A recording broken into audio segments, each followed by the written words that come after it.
এমন একজন মানুষ ছিলেন যাকে দেখে ফেরেশতারাও লজ্জা পেতেন। কিন্তু কেন?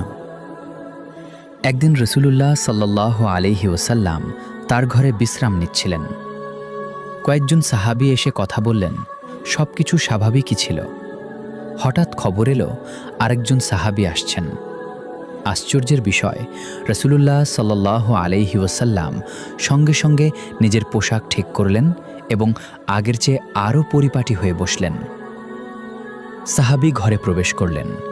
তিনি ছিলেন হযরত উসমান ইবনে আফফান রাদিয়াল্লাহু আনহু। তিনি চলে যাওয়ার পর সাহাবীরা জিজ্ঞেস করলেন, ইয়া রাসূলুল্লাহ, অন্যদের সময় আপনি এমন করেননি, কিন্তু উসমান রাদিয়াল্লাহু আনহুর সময় করলেন কেন?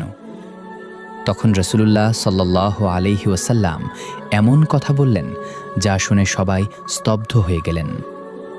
আমি কি এমন ব্যক্তির সামনে লজ্জা